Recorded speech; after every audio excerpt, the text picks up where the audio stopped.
ఇందాక మీరు చెప్పారు కదా లైక్ కొంచెం చిన్న చిన్నవి కొంచెం మీరు చూడకుండానో లేదంటే మీకు కనిపించకుండానో నెట్టేస్తామని. సో అట్లాంటివి ఏమన్నా ఇందులో చెప్పండి అసలు. లేదు చూడకుండా చూసి నెట్టేస్తాం, అన్నీ చూస్తాం. అంటే అలా కాదు, కొన్నిసార్లు ఏమవుతుందంటే ఆ ఎడిట్లో కొన్ని తీసేయడం, అప్పుడు కొంచెం చిన్న జంప్ రావడం, అది మీకు తెలియకుండా మేము మేనేజ్ చేస్తుంటాం. చాలాసార్లు దొరుకుతాం. ఇప్పుడు సామజవర్గంలో అయితే ఘోరంగా దొరికాను నేను. ఏది అది పెద్ద ట్రాల్ అయింది.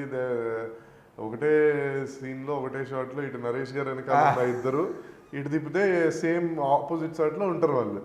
వాళ్ళు నాకు ఫ్లాష్ మ్యాన్ అని చెప్పి, వీళ్ళు ఫ్లాష్ ఉమెన్స్ అని చెప్పి వాళ్ళ వెనకాల జూనియర్ ఆర్టిస్టులని ఫుల్ వేసుకున్నారు. నేను షాక్ అయింది ఏంటంటే, ఏంటి మరి ఇంత వెనకాల వాళ్ళు కూడా చూసేస్తున్నారా?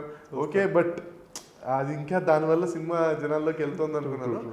బట్ అలాంటి చిన్న చిన్నవి ఏంటంటే అక్కడ ఆ మూమెంట్లో జరిగే తప్పులు అవి. అంటే సెట్లో ఉన్న హడావిడికి, మనం తీసే షూట్ ప్రాసెస్కి, అండ్ వాళ్ళు కూడా ఎలా ఉంటారంటే జూనియర్ ఆర్టిస్టులు కూడా వాళ్ళు ఫ్రేమ్లో కనిపించాలనే కదా, దే ఆల్సో కమ్.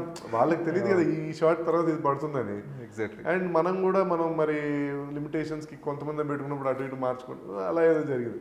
దీనిలో లక్కీగా అవి ముందే క్లియర్గా చూసుకొని లేదు అంటే మీ సినిమాకి అది వచ్చినా కూడా అది ఒక ఫన్ వేలోనే చూసారు తప్పితే దాన్ని నెగిటివ్ ఏం చేయాలి. కొన్ని సినిమాలకి అంటే పేర్లు చెప్పకూడదు కానీ కొన్ని సినిమాలు ఆర్టిస్టులు చచ్చిపోయిన ఆర్టిస్టులు మళ్ళీ సడన్ కనబడతారు.